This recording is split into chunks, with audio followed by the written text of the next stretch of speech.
কক্সবাজারের চকরিয়া ডুল হাজারায় যৌথ বাহিনীর অভিযানে সন্ত্রাসী হামলায় সেনা কর্মকর্তা তানজিম সরোয়ার নির্জন নিহত হয়েছেন। সোমবার দিবাগত রাতে ডুলহাজারা ইউনিয়নের মাইজপাড়া এলাকায় গুলিতে গুরুতর আহত হন তিনি। পরে কক্সবাজার হাসপাতালে নেয়ার পথে রামু এলাকায় পৌঁছালে তিনি মারা যান। নিহত তানজিম সরোয়ার নির্জন সেনাবাহিনীর লেফটেন্যান্ট পদে কর্মরত ছিলেন। ডুলহাজারা ইউনিয়নের মাইজপাড়া এলাকায় সেনাবাহিনীর সারা রাতের শ্বাসরুদ্ধকর অভিযানকালে ভোর রাত 3:30টার দিকে ডাকাতের গুলিতে গুরুতর আহত হন সেনা কর্মকর্তা। তাকে রামু সেনানিবাসের সিএমএইচে নিয়ে আসা হয়।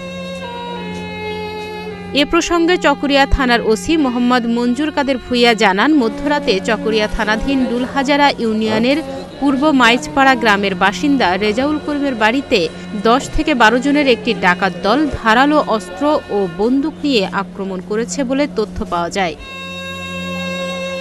পরে সেদিন রাতেই সেনাবাহিনীর একটি দল ডুলহাজারায় মাইজপাড়া গ্রামে অস্ত্র উদ্ধার অভিযানে যায়। রাত 3:30টার দিকে সশস্ত্র ডাকাত দেখে দ্রুত আটক করতে গেলে লেফটেন্যান্ট তানজিমের সঙ্গে ডাকাতের ধস্তাধস্তি হয়।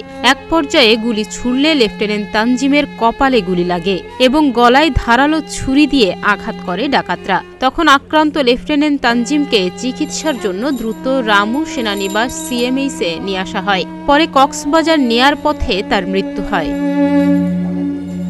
এদিকে সকাল 10:30টার দিকে নিহত সেনা কর্মকর্তার মরদেহ ময়না তদন্তের জন্য কক্সবাজার সদর হাসপাতালের মর্গে আনা হয়।